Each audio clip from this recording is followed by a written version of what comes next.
La vie d'un Congolais ne vaut-elle pas la vie d'un Ukrainien?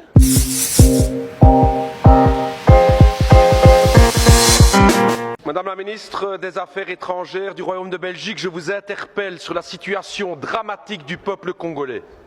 Je pose la question, pourquoi la Belgique n'intervient pas? Pourquoi la Belgique n'intervient pas pour aider la tragédie du peuple congolais à l'est du Congo?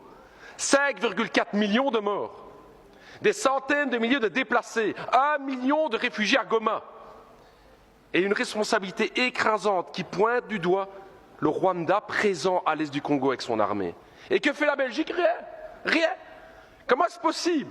Quand la Russie envahit l'Ukraine, à juste titre, c'est la condamnation. Ce sont les sanctions, ce sont les livraisons d'armes à l'Ukraine, mais quand il s'agit de la République démocratique du Congo, rien.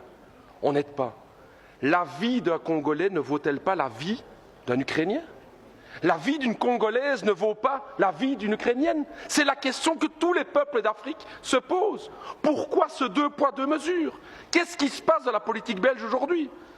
Alors je vais vous le dire, Madame la Ministre, non seulement la Belgique ne fait rien, non seulement les États-Unis ne font rien, mais je vais me dire plus. Hier encore, l'Union européenne a signé un accord avec le Rwanda.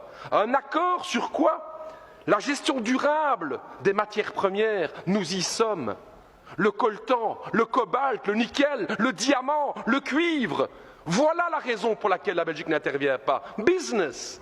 C'est l'argent. C'est ce que mes amis congolais me disaient. J'ai travaillé 2 ans à Kinshasa. Et ils me disaient, Raoul, ce qui se passe en fait avec le Congo, c'est ça, c'est que notre sous-sol est plein de richesses et que l'Occident regarde pour se faire de l'argent, parce que ce deal avec le Rwanda, soyons clairs, c'est pas du Rwanda que viennent les diamants, c'est pas du Rwanda que vient le cobalt et tout. Tout ça vient de l'Est du Congo. J'ai envie de dire à tous mes camarades congolais et à l'ensemble des peuples africains, on le voit aujourd'hui, les puissances occidentales ne pensent pas à votre bonheur, elles ne pensent qu'à une seule chose, c'est l'exploitation de votre sous-sol.